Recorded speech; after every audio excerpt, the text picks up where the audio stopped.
They're reporting from Dallas. Border Czar Tom Homan telling Fox First that around 90 illegal migrants were arrested. These arrests happening in and around the Colony Ridge area. This is right outside of Houston. It's a largely Hispanic development. Officials say HSI, along with ERO officers and Texas DPS, targeted criminal and illegal migrants early Monday morning. Border Czar Tom Homan joined that operation. He tells me it was phase one of a larger criminal investigation and that a majority of those arrested were criminal migrants. Now, we're still waiting on a breakdown of just how many, but he says some already had warrants and were arrested at worksite operations.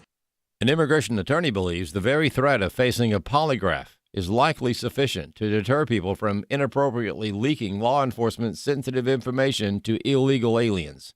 Chad Groening has more. Recently, Homeland Security Secretary Kristi Noem issued an internal memo warning all employees that polygraph tests will be used to help crack down on leaks that agency officials say have tipped off to illegal aliens about planned deportation raids.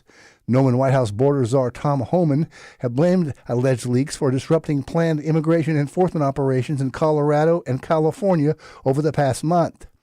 Art Arthur is a resident fellow in law and policy at the Center for Immigration Studies.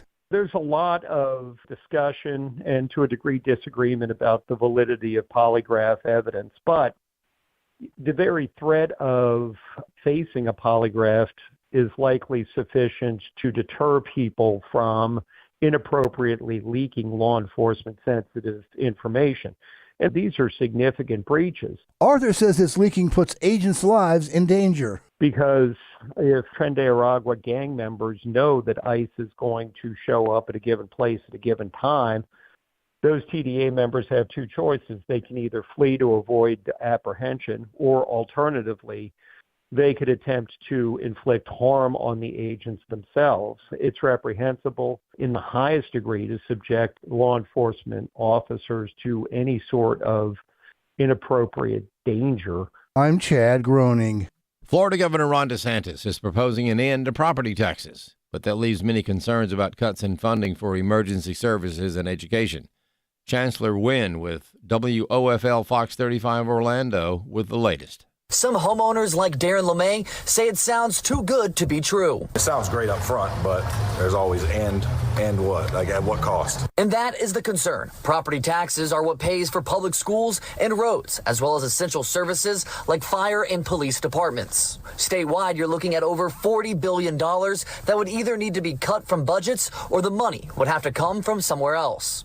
If the sales tax were to go up, what the number I've heard preliminarily is it would have to double. Experts say proposing to eliminate property taxes is instead shining a light on other issues like affordability that many Floridians face. Wall Street is falling. The S&P 500 fell 1% in morning trading. The Dow Jones Industrial Average dipped 138 points, and the Nasdaq Composite dropped 1.9%. Treasury yields pulled back in the bond market, while Bitcoin's price fell sharply.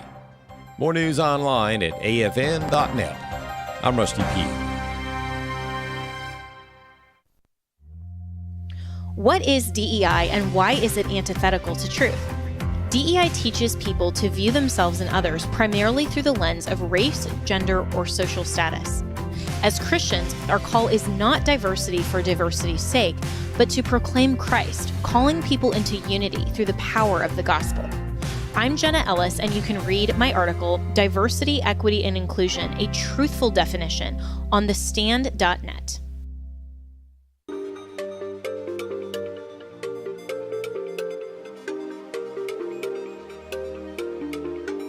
We inform. Religious freedom is about people of faith being able to live out their faith, live out their convictions, no matter where they are. We equip. Sacred honor is the courage to speak truth, to live out your free speech. We also rejoice in our sufferings because we know that suffering produces perseverance, perseverance, character, and character, hope. This is At the Core on American Family Radio. Welcome to At the Core with Walker Wildmon and Rick Green. I'm Rick Green, America's Constitution Coach. Thanks for joining us on this amazing Tuesday. Once again, just on a roll, folks. I'm telling you, it just gets better and better and better. I even had a guy last night, Dutch Sheets, fantastic fellow. I love this guy. Just a lot of biblical wisdom. Every time I talk to him, I feel like I'm talking to a sage prophet, but he says, I'm not a prophet, but he is a wise guy. Anyway, not a wise guy like that kind of wise guy. You know what I'm saying. Anyway, Dutch was saying last night, he was like, this is just the beginning. He said, I really think it's just going to keep getting better and that we're just getting a taste of it, which, I'm an optimist, okay? Don't get me wrong. I'm usually the guy, glass half full, all of that good stuff, but it's so good right now, I can't imagine it getting any better. I mean, I guess in reality, truly accomplishing the things that right now the Trump administration, a lot of it is I don't want to say it's rhetoric, but a lot of it is just the initial announcement of a policy, and we don't yet feel the result of it on a lot of these things. Now, the border, I mean, that's immediate, right? We're already down from, I forget the numbers. I was with Congressman Chip Roy the other night at an event. I was emceeing an event where he was speaking, and Chip was saying, I think if I remember what he said correctly, and I'm not looking at an article or data, so this is totally from memory, but I think it was something to the effect of 10,000 a day down to, I'm not kidding you, like 200 a day. Whatever it was before, which I think that's right, it was at least 10,000 a day. I know at one point it was 20,000 a day, but he said it was roughly 10,000 a day, literally on January 20, down to now 200 a day. So that is a significant change immediately felt. Now, in the heartland of America and across the country, you won't necessarily feel that for months and months and months, but you'll see as the deportations and all that continue, you're going to see less crime. You're going to see, a lot of the financial burden on the local governments that have been trying to deal with this. A lot of that, we're not going to feel the effect of that until, we get into later in the year. But some of the other things, the Doge findings, for instance, I mean, that we're not going to really feel, for quite some time. I mean, even if you take the buyout of the 78,000 or however many it was that took the buyout to leave the federal government, that initially we're continuing to pay. We're going to pay that 8 months or whatever it was. And so there's no savings yet. It's what we're going to feel later. It's going to be the reduced regulation that those bureaucrats are gone. That's fewer people to harass you from the federal government. So a lot of this stuff we're not going to feel for a while. So it will get better in terms of what we're actually noticing out there. What I mean by it just keeps going, I mean, it's just win after win after win. He's on a roll, is that it just seems like every other day there's another action that I had not even contemplated. I mean, I'm pretty good about going, okay, if you want to solve the federal government problem, here's the constitutional amendments you need to pass, here's the agencies you need to get rid of, here's the Supreme Court decisions you need to overrule from the past. That sort of kind of esoteric conversation I can have all day long.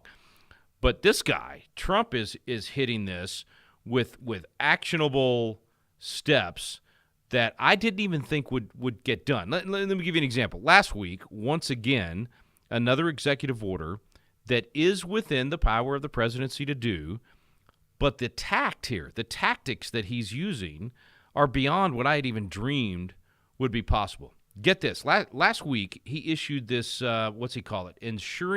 This is from the White House website, ensuring lawful governance and implementing the president's, quote, Department of Government Efficiency deregulatory initiative. So essentially saying we're going to do Doge with a representative in every agency looking for all of these problems. But here's what I'm excited about this morning that I'm looking at in this executive order. I'm just going to read a couple of these things to you. Okay, so he's in this executive order in Section 2.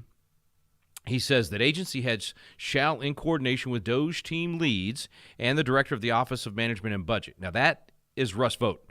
Okay, that is one of our best warriors on the ground in D.C. Russ is, I liken him to, I mean, he's basically one of David's mighty men. All right, so if you think about, going back to the David's mighty men and the players that were involved, and you try to compare that to Trump's mighty men and the people that he's bringing in, I think maybe the best way to look at this is you could probably say Kash Patel and Dan Bongino and Pete Hegseth Or maybe we need to go with Russ Vogt on that one. Anyway, they're the three, right? They're the I forget the three what their names were, but my friend Cliff Graham wrote an incredible book series about those guys. Amazing, absolutely incredible. One of them's the guy that had the sword frozen to his hand after he killed defended the bean patch basically and killed 800. And anyway, the three are amazing. But then there's Benaiah. He's the guy that killed a lion in a pit on a snowy day, and took the sword from the a spear from the big Egyptian and killed him, and becomes essentially David and then later Solomon's hitman. I mean, he's basically not only the leader of the bodyguards, but is the guy that they send out to take care of the enemy. And that's either Elon. Or Russ Vogt. I'm not sure. But anyway, Russ is the guy on the ground that has such a solid constitutional understanding and then is so good at the strategy of implementing it. I must have quoted Russ and borrowed from his thinking and the things he was putting out 100 times at least during the COVID crackdowns. And then, of course, the border surge from Biden allowing for the illegal alien surge. It was Russ that was really Russ and I'm blanking on the guy's name, but he was the former attorney general from Virginia. They teamed up to really lay this out well, and we were trying to get Abbott to do their plan for sealing the border in Texas, as a state can do. On Article 1, Section 10 gives them the ability to do that, but we didn't do it. Anyway, so Russ has been fantastic. So when I read this, I want you to think about David's mighty men implementing this thing for Donald Trump.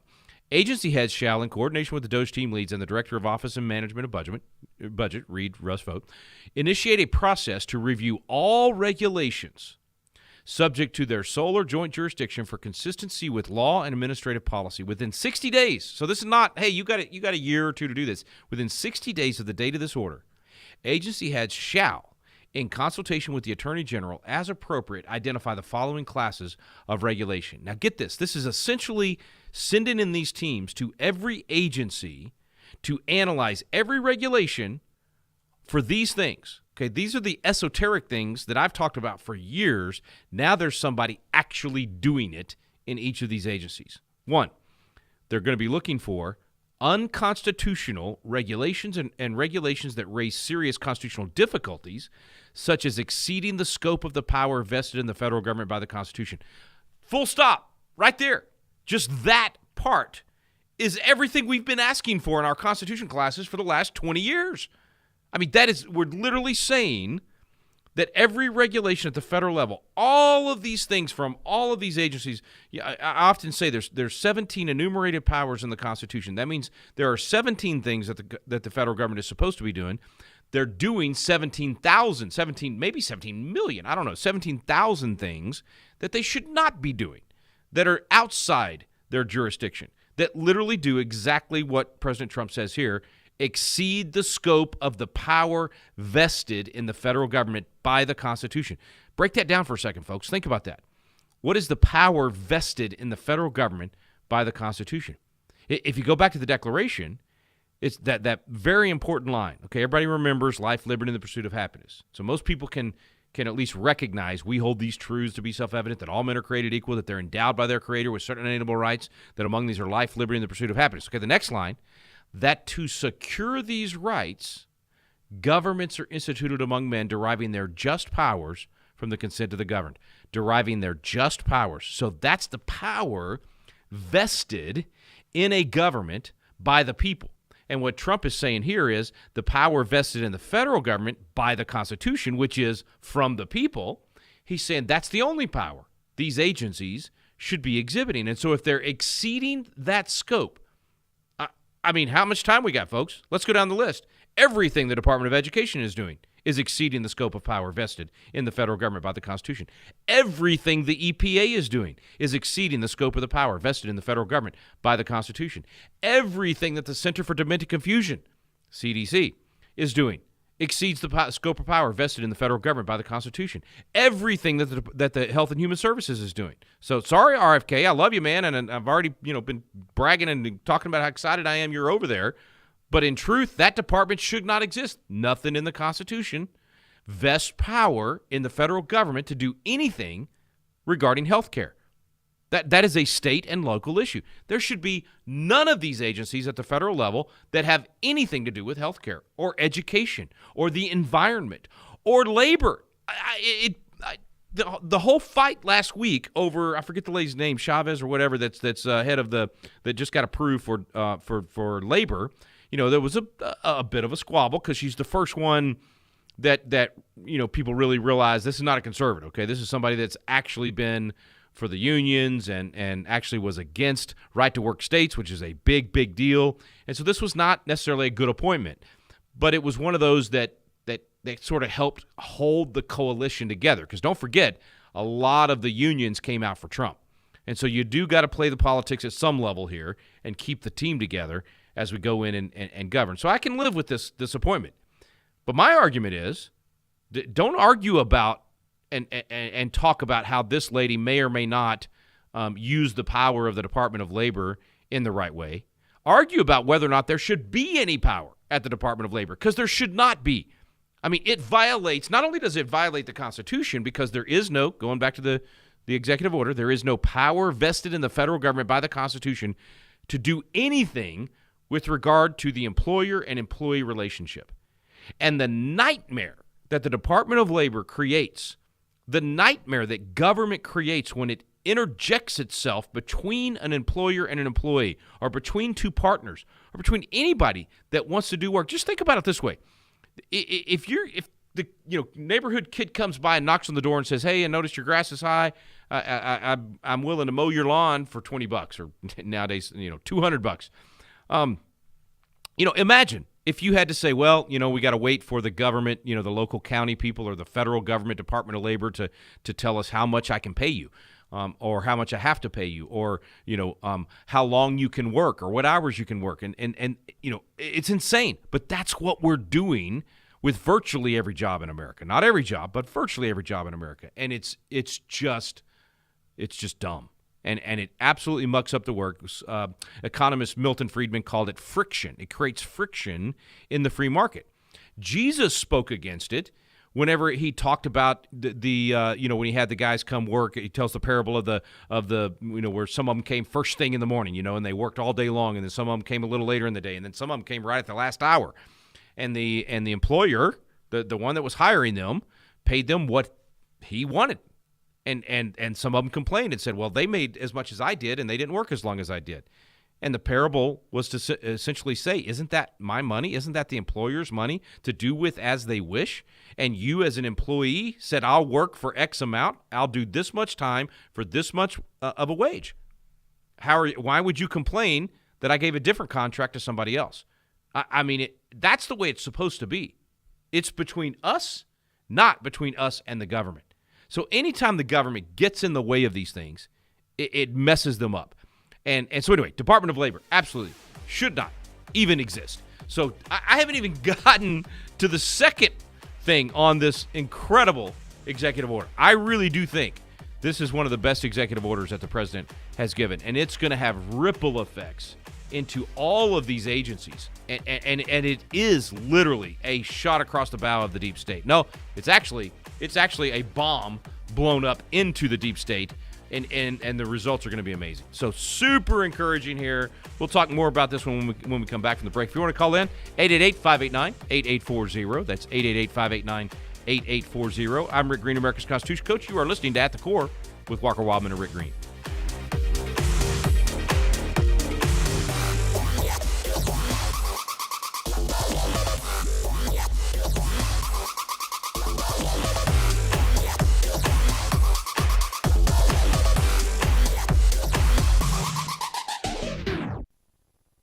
So she gleaned in the field until evening. Then she beat out what she had gleaned, and it was about an ephah of barley. My name is Abraham Hamilton III, and this is the Hamilton Minute. Before she ever became aware of the possibility of a kinsman redeemer, Ruth, the Moabite, demonstrated a strong work ethic and confidence in the God of Israel. The way toward God's destiny for our lives is through faithful obedience to Him and diligent execution of what He's put in our hands to do right now. Before concerning ourselves with what may be next, we should first ask whether we've been faithful where we are. Faithfulness and diligence now yields clarity later. Let's put our hands to the plow we have now. Listen each weekday from 5 to 6 p.m. Central for the Hamilton Corner, or visit the podcast page at afr.net for more from Abraham Hamilton III, Public Policy Analyst for the American Family Association. 80% of the time, an abortion-minded mother who views an ultrasound or sonogram of her baby will choose life. Here's the story of Candace. The sonogram sealed the deal for me. My baby was like this tiny little spectrum of hope.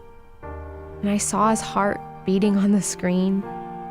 And knowing that there's life growing inside, that sonogram changed my life. I went from just Candace to mom. Thank you to everybody that has given these gifts. You guys are giving more than money. You guys are giving love. There are currently preborn centers which do not have an ultrasound machine. Would you sponsor a machine today? Dial pound 250 and say keyword baby. That's pound 250 and say baby. Or go to preborn.com. That's preborn.com. Your love could save a life. Have you heard of the Freedom Trail in Boston? Well, we're going to see it in October. Hello, everyone. I'm Tim Wildmon, president of American Family Association and American Family Radio. That's our new trip that we've got planned for 2025 is Boston and the surrounding area and all the history there. Again, that's in October. We're also going to Washington, D.C. and George Washington's Mount Vernon. We're doing that in June and September. And then back-to-back with that is a visit to Colonial Williamsburg, Jamestown, and Yorktown. And along with us on all these tours will be Stephen McDowell, the president of the Providence Foundation, a very influential and well-known historian, Stephen McDowell. So for information on any of these trips that I've just mentioned, go to the website wildmongroup.com, WILDMON.com. And we'd love for you to come with us.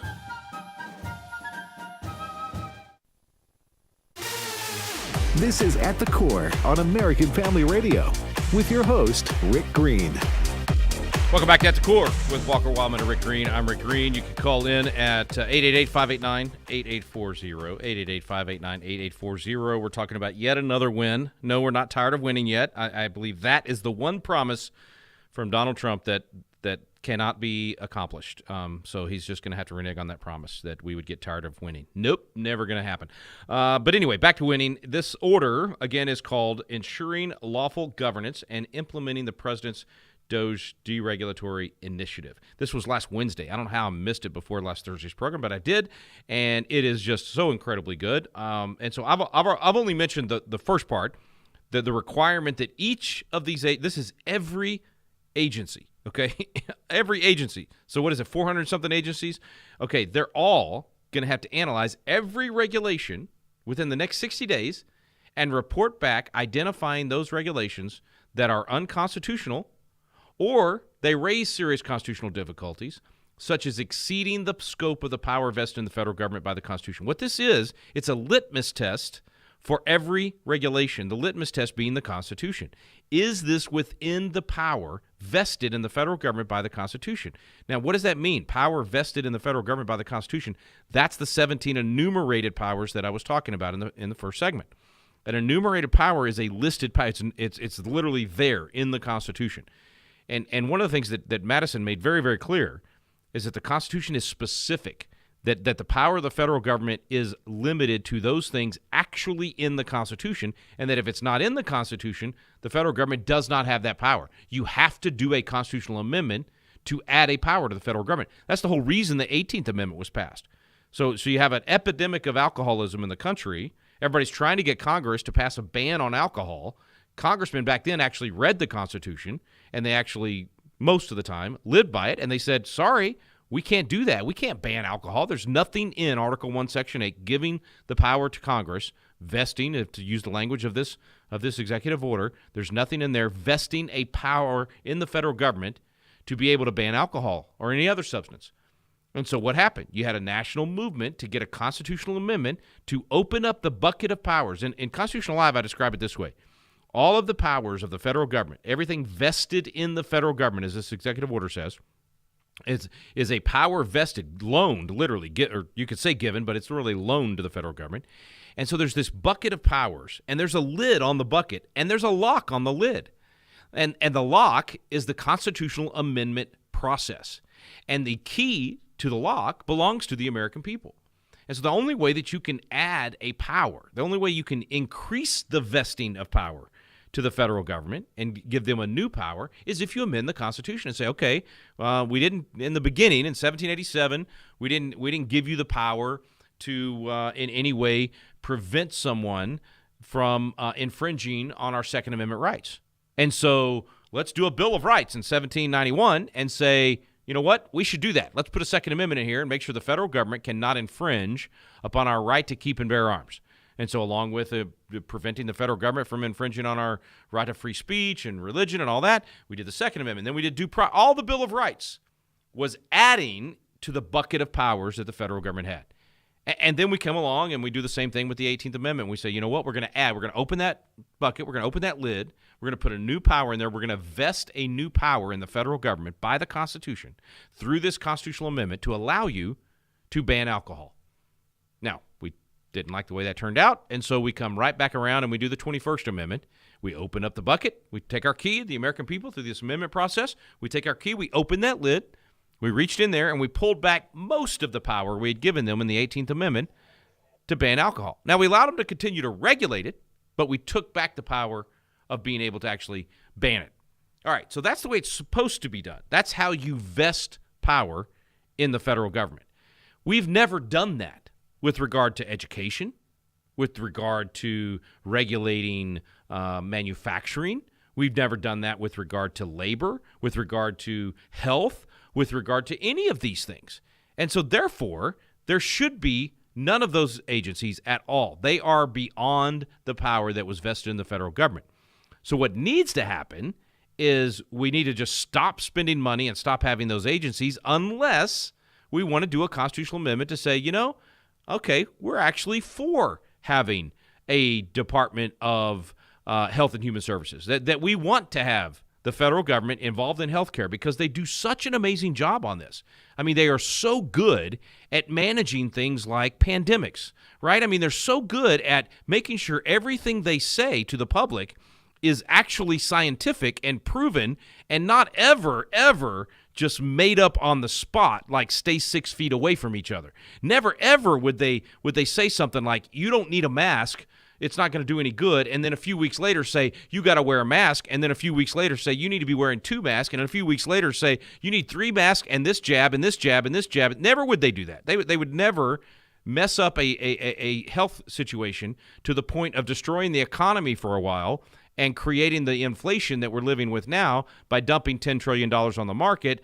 Never, ever would they tell healthy people to stay home, which we've never done in history. Never, ever would they say, they would lie to pregnant women and say this jab is going to be just fine and it's not going to hurt your baby, and then have thousands of women that lose their baby or have health reproductive problems. That would never happen. So we should probably do a constitutional amendment to create the Department of Health and Human Services so that then we can have a Center for Demented Confusion and a National Institute of Health and an FDA and have all these agencies that have never, totally messed everything up. Okay, obviously I'm being overly sarcastic, but you get my point.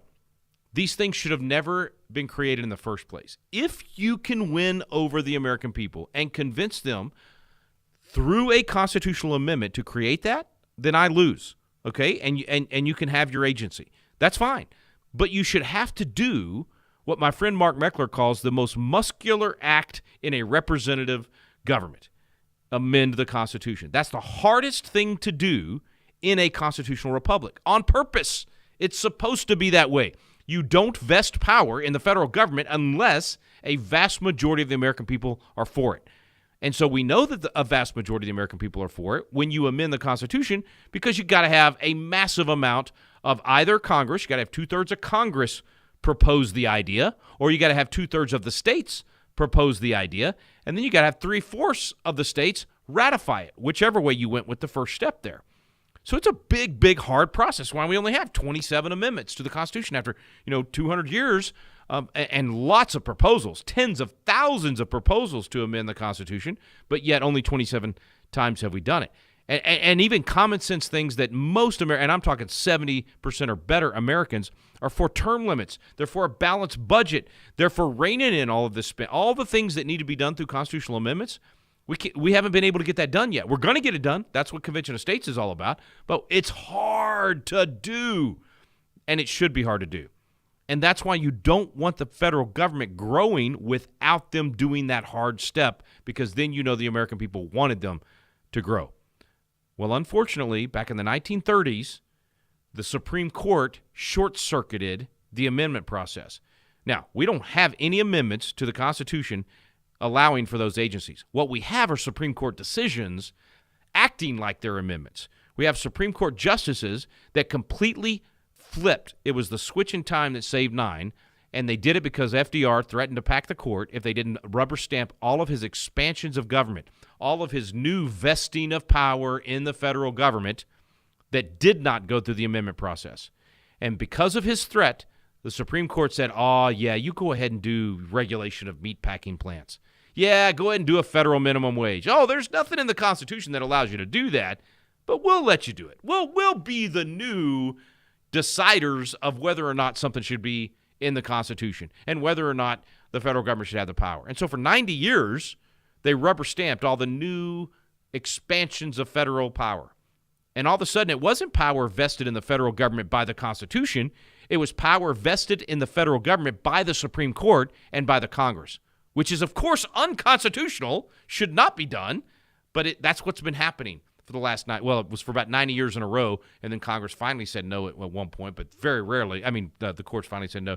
Very rarely do they say no to the Supreme Court. To the Congress. Wow, I'm getting it backwards. Anyway, all of this to say, you have all of these powers that have been used by the federal government but never vested into the federal government by the Constitution. So that little clause right there in this executive order is going to wreak havoc on these agencies. If you get a DOJ representative in that agency that knows the Constitution and is willing to raise those regulations and say, show me in the Constitution where this is authorized. And don't go trying to hide between the general welfare clause and the necessary and proper clause. And, they always use these vague phrases that are vague today. They weren't vague at the time. If you go back to original intent, it's very clear what they meant by these things. And it was not to be a loophole that you could drive a Mack truck through, but that's what it's become. And so if you have the DOJ rep at each of these agencies, the DOJ team leads that they're creating at each of these agencies, I wish we could get them to all go through our Constitution class before they take on this role. But they only got 60 days to do this, so that's not going to be possible. But hopefully they're getting people, and I know Russ Vought is. And so the fact that they have to actually, how does it say it? Let's see. All agency heads shall, in coordination with their DOJ team leads and the director of the Office of Management and Budget. But do you realize what this means? That they have literally inserted Russ Vought into every single one of these regulations. This is gold, folks. This is the guy I would have picked. This is just, I can't celebrate enough. We're going to see. We're going to see how far it goes, what they actually do. But this one little clause has me so excited. I'm giddy. I'm still pinching myself. I know I'm not asleep. I know this isn't a dream. It's actually happening. Let me read a couple more of these, and then we'll go to the phones. 888-589-8840. So we got some calls from Mississippi and Texas. Y'all hold on. I'll be right there. All right. The other thing they have to do, they have to identify regulations that are based on unlawful delegations of legislative power. So that could be Congress passing a law that they shouldn't have done, they didn't have the constitutional power to do, or it could be this expansion through the deep state where they take a law that's been passed by Congress and they add to it, meaning the agency, these unelected bureaucrats, they create all these rules and these regulations. They weren't elected by anybody.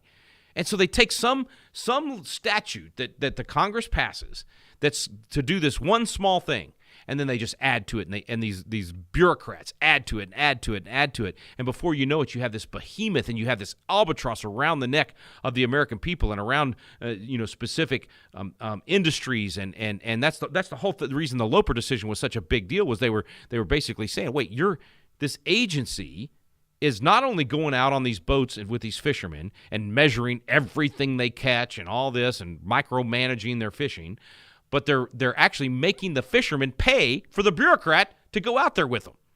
And so the Supreme Court said, that's not in the statute. Congress didn't tell you. Now, even if Congress had done that should have been ruled unconstitutional. But they went beyond what even Congress had done. And the court said you can't do that. So I think that's what this particular phrase is about. Regulations that are based on unlawful delegations of legislative power. Then we have regulations that are based on anything other than the best reading of the underlying statutory authority or prohibition. That would actually fit the Loper decision perfectly. Regulations that implicate matters of social, political, or economic significance that are not authorized by clear statutory authority. All of these that I'm reading right now sound to me like they're responding to the Supreme Court decisions of the last couple of years, not just Loper, but Jarkessi and a couple of these other cases that basically dealt with the deep state regulations and the Supreme Court saying you guys are going beyond what the Congress actually intended by the statute that you're trying to implement here. Let me read a few more. Regulations that harm the national interest by significantly and unjustifiably impeding technological innovation, infrastructure development, disaster response, inflation reduction, research and development, economic development, energy production, land use, and foreign policy objectives. What do you have there? Basically, any regulation that's getting in the way of the free market, that's getting in the way of local and state governments doing what they think is best in their own areas. It's basically saying, federal government, get out of the way. Stop doing these things you're doing that are inhibiting our national interest because you're significantly and unjustifiably impeding all of those things that I just read. Regulations that impose undue burdens on small business and impede private enterprise and entrepreneurship. That is beautiful that they're putting that in there. That's the REINS Act that still hasn't, I think it's Thomas Massey and a few others that have been, I know Rand Paul on the Senate side, pushing this where they basically say if you do a regulation that costs over a certain amount, you have to come back to Congress and get specific approval for it. Well, this makes it where it's any amount. If you're doing an undue burden, creating an undue burden on small business and impeding private enterprise and entrepreneurship, that's a regulation that we're going to take a look at and hopefully get rid of. And that's, folks, I mean, if you're a business owner and you're listening to me right now, you know every step of the way when you're trying to do business, you're trying to buy something, you're trying to sell something, you're trying to build something, you're trying to design something, you're trying to create something. There's all of these regulations that just constantly get in the way. And they're always, we're just protecting people. No, you're not. No, you're not. You're making it harder for people to buy a house. You're making it harder for people to get the goods that they need or to get the device that they want that's going to make their life more convenient or whatever it might be. You're making it harder to get the drugs or the treatment or whatever it is that would save lives. You're making it more difficult. You're costing lives. You're not saving lives with all these things. Man, I'm telling you, this is an amazing executive order. I'm pumped about this. I think we're going to see some really good things come out of this. Super excited about what they're doing here. Okay, I know I said I'd go to the phones before we got to the break, but we're too close to the break. So, guys, stay with me that are holding on the calls. Anybody else that wants to call in, 888-589-8840, 888-589-8840. Just a quick reminder on these executive orders as we're going to break.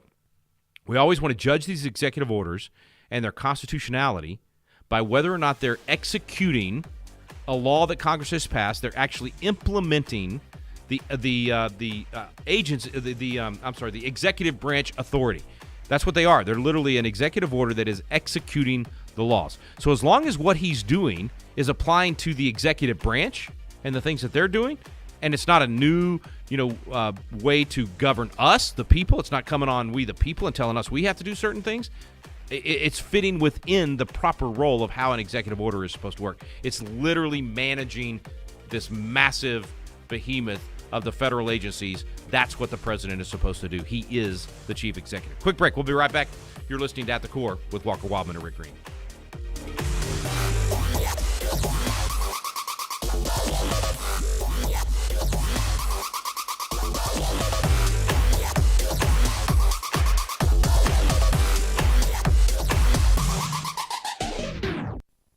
AFA Action takes attacks on the family seriously. The enemies of the family constantly employ new tactics to try to sneak past our radar. They know if we stand together, their evil plans will fail. Your gift to AFA Action allows us to stay vigilant against their onslaught. And if you give this month, you'll receive access to the Cultural Institute video When Your Faith is Illegal by Frank Harbor on AFA Stream as our thanks. You can make your gift today at afaaction.net. The feature-length documentary Culture Warrior, Don Wildmon and the Battle for Decency, premiering November 11th, chronicles the life and ministry of Don Wildmon. It takes you through the founding of the National Federation for Decency, what has become AFA. It's a call to stand firm for righteousness and shows how that resolve can make a huge difference in our world. If we lose this cultural war, we're going to have a hedonistic, humanistic society. Find out more and watch the trailer at culturewarrior.movie. Are you tired of all the un-Christ-like stuff out there today? Great. I am too. But let's talk about something else. Let's talk about the good, Christ-affirming resources, educational material, and family entertainment available at the AFA Resource Center. From encouraging and conversation starters, shirts and sweatshirts, to good Christian books by your very own AFA staff. At the AFA Resource Center, you can even find Christian documentaries and lesson plans. With DVDs like The God Who Speaks and materials from the AFA Cultural Institute, the Resource Center is a great place for materials for you, your friends, or your church. But really, if you're tired of unsubstantial, un-Christ-like stuff, you should check out the Resource Center. Find it at resources.afa.net. That's resources.afa.net. Don't settle for a distracted culture, but set your mind on things above. Parents often approach me and ask how they should be training their kids to survive in today's culture. It's a great question. Hi, I'm Mark Gregston with Parenting Today's Teens. Here are some of the core areas for parents to focus on. Train your teen to handle rejection and disappointment by allowing them to experience both. Train your teen to appreciate hard work. Train them to make wise decisions by working through the consequences of poor ones. Train them to bounce back from mistakes. Train them to handle money by giving them a checkbook early on. And finally, train them to choose the path of integrity, honesty, and keeping their word. Those aren't my insights. They come straight from the Bible. Mom, Dad, let's help our kids know how to survive in today's culture. Want more help from Mark Gregston? Check out his latest resources online at parentingtodaysteens.org. This is At the Core on American Family Radio with your host, Rick Green. Welcome back to At the Core with Walker Wildmon and Rick Green. I'm Rick Green, America's Constitution Coach. Thanks for staying with me, and thanks to all the callers that are patiently waiting. I appreciate y'all. Let's go to, let's see, I was going to see who the first one was. First one up is John in Mississippi. John, go for it, man. What's your comment or question today? Or insult? Hey, Rick, nice to talk to you. Yeah, you too. Can you hear me? Yeah, go ahead, man. Okay, I just got some background noise. I want to make sure you can hear me. I'm a federal employee, and I've been impacted by the recent executive order. Now, since then, the original hire date was back in October of last year, and decisions were made as far as my release date all of last year for the release date to be this year, in February this year. They've resolved it to be March 10th, so I'm okay with that. What I'm challenged by is I can't get any sufficient answers internally or externally regarding the executive order, this email that Mr. Musk has sent out through his Doge team. Whether or not you can get the 8-month thing? No. Whether or not if you don't respond to the email, you still have a job or not.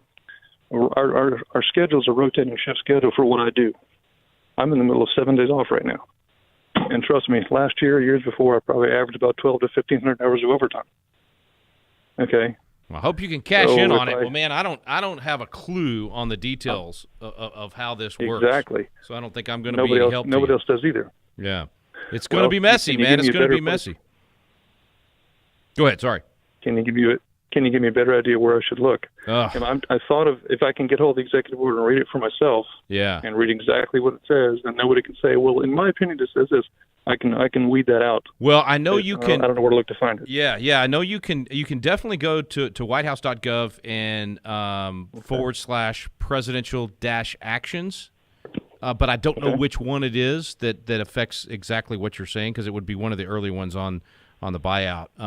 But if you go through there, you can find it and read it. But it's whitehouse.gov/presidential-actions. And it's got a list of all of the ones that he's done. Man, I wish I had better answer for you. The devil's in the details, obviously. It's going to be messy when you're talking about this big of a change in how our government has been working. So God bless you. I hope you're able to get a good outcome there. Whatever happens, God's got something exciting for you, brother. I don't know what it is, but there's a new chapter coming in your life. I'm sure there is. Give it to me. You say whitehouse.gov/what? Presidential-actions. Presidential-actions. Okay. Yeah, and I bet if you type it, if you just kind of DuckDuckGo White House executive orders, it'll probably find it for you. Okay. All right, brother. Have a good one, man. Thanks for calling in. All right, let's see, next up, I'm just going to go right in order. Usually I try to bounce around states. We're just going to go right in order. Jerry in Texas, good to have you back. Jerry, go ahead, man. Hey, brother. I just want to let you know, it's a little off with your government, big government, federal government topic, but I actually am driving back from Austin down to College Station because I was in Austin today on the Public Education Committee hearing. Excellent. How'd it go? Well, it was the wrong day because I'm going to do the SB2 bill and I want to be called to give testimonies of why, as a parent, I deserve my own tax money to raise and educate my children in the best manner.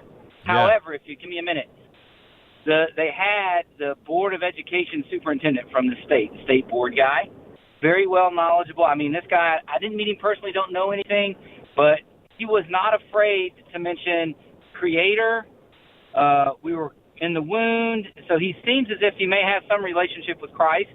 And he laid out the facts lovingly, honestly, told the legislature it's not me, it's dictated by you guys. So it was a very cordial kind of back and forth. Good questions were asked. However, I am a Milton Friedman kind of guy, and I firmly believe what Milton Friedman said is that government schools should compete with private schools.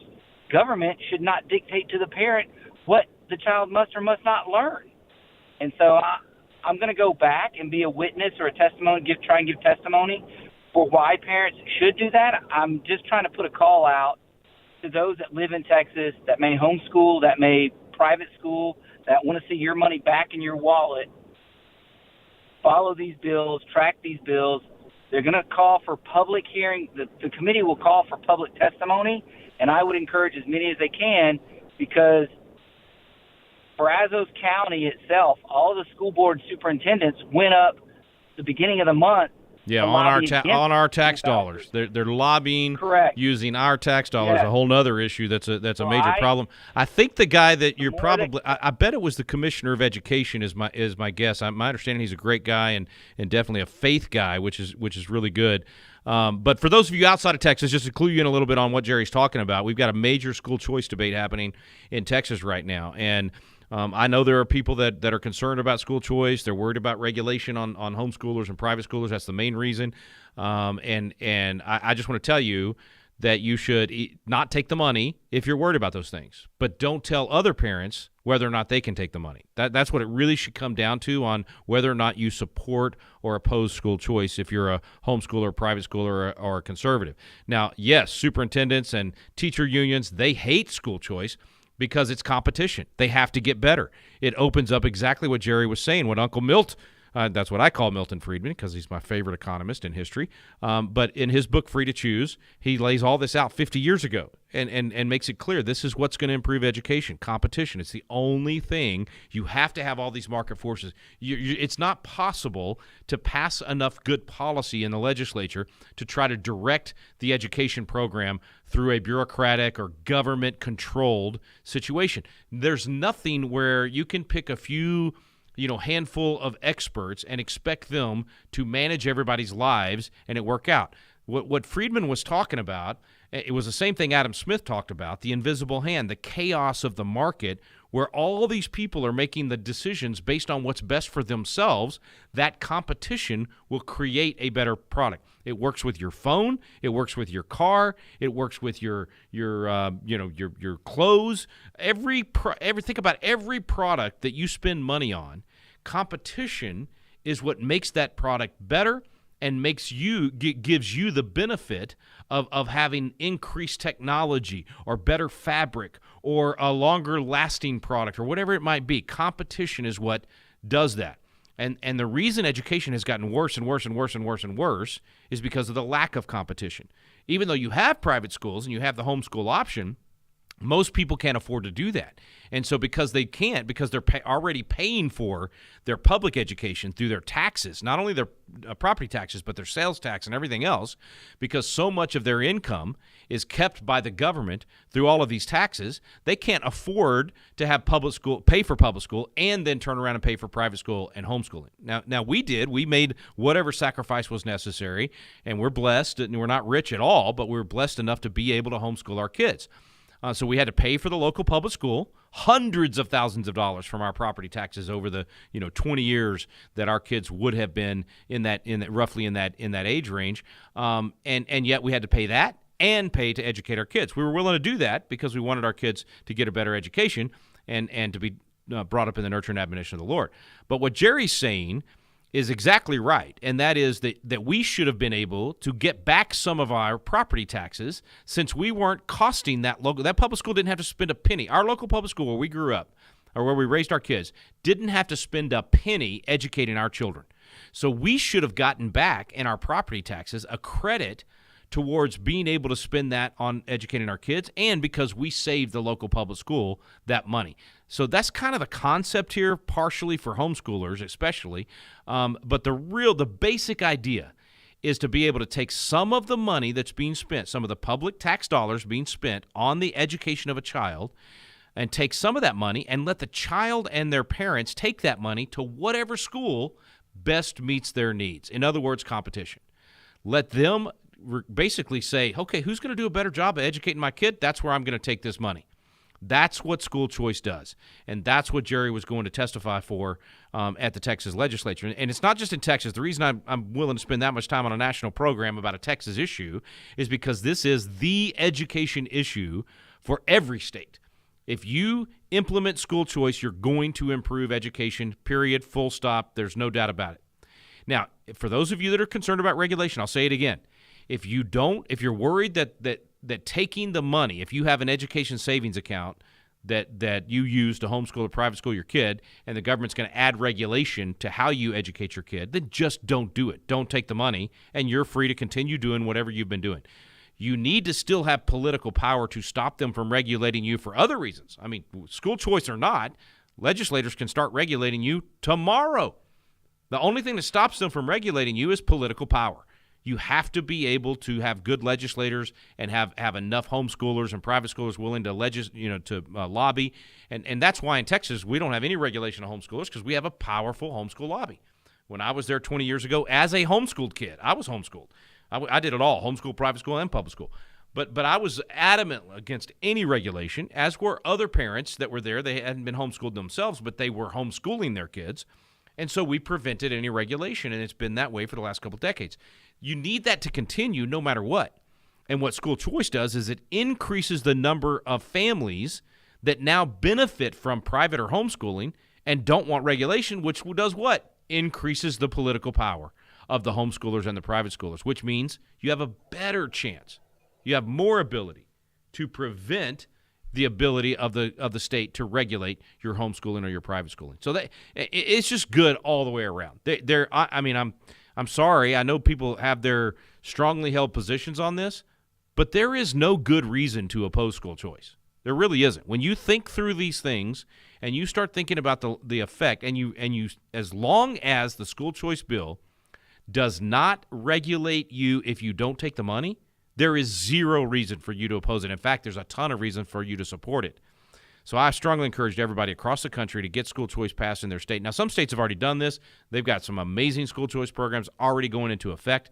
We need this to happen all over the nation. Okay, I'm sorry I spent so long on that. Let's see if we can get a few more of these calls in. Let's go with Jim in Arkansas. I like the way the notes from our call screener read. He thinks you are inaccurate, and I didn't even read the rest. I'll always take a call that says he thinks you're inaccurate because I love civil discourse. Hey, Jim, thanks for calling in. Go Hogs, go. Well, I'm not a hog. I'm just traveling through, so I'll just say that much. But so I'm a federal employee as well. I work for the Inspector General's office. I don't want to say which agency because of all the drama going on right now. But I will say that the comment I wanted to make is that executive orders, while they're binding on the agency heads, executive orders cannot change law. Right. So when we talked about, or what you talked about, bringing up the 17 enumerated powers, one of the enumerated powers is providing for the general welfare of the people. All right. Now, no, that's not right. Say, it is. That's not what it says. Yes, it does. You're talking about Article 1, Section 8, Paragraph 1. Right? Do you know where it is? I'm telling you. Yep. Okay. I'm telling you that one of the 17 enumerated powers is providing for the general welfare. Right. Is the power to promote the well-being of the people. So now, that's not what it says. Isn't to argue with you. Yes, it does. But what I'm trying to get my point across to you is that one, the executive order that I voted for him, so I got it. But I think that some of the things that are being done are incorrect, and the way that things being projected across public platforms are wrong. Jim, I got 120 seconds left. I have to correct you, okay, because it's very important what you're saying, because this is the fallacy of all of the growth of the federal government. The Constitution does not say that that Congress has the power to provide for or promote the general welfare of people. It says it has the power. This is what it says. The Congress shall have the power to lay and collect taxes, duties, imposts, and excises, to pay the debts and provide for the common defense and general welfare of the United States. The point I'm trying to make, Jim, is it's to protect the system. It's the general welfare of the states and of the system. And if you go back to the time that they wrote that and to their actual intent at the time, it was not at all to provide for the general welfare of any individual. And so when you say for the people, that's how people interpret it, and then they go pass bills that create welfare programs and checks directly to American individuals, and they claim that the Constitution says they can do that. They are 100% wrong on that, both in terms of the actual language of the Constitution and in terms of the original intent of the Constitution and what was to be created. So I'm not trying to argue with you. I'm just telling you, we have to define our terms, and we have to be accurate in what the original intent is. Man, I wish I had more time. Jim, please call in on Thursday. I'll be back on Thursday and Thursday afternoon, same time. You can catch me on Tuesdays and Thursdays, Walker on Monday, Wednesday, and Friday. I love these discussions, Jim. I'm glad you called, but that is at the heart of the matter. What does the Constitution, what did the people of the United States, through the Constitution, actually vest the federal government with the power to do? That's what we're discussing today, and that's the heart of what Doge is about as well, is not just find fraud and waste. What is the federal government supposed to be doing and not doing? Let's get it back in its box to only the 17 enumerated powers that the Founding Fathers and the rest of the American people throughout the ages and through our amendments put into the Constitution. Oh, I wish I wasn't out of time. God bless everybody. Have a great day. I'll be back with you on Thursday. You've been listening to At the Core with Walker Wildmon and Rick Green.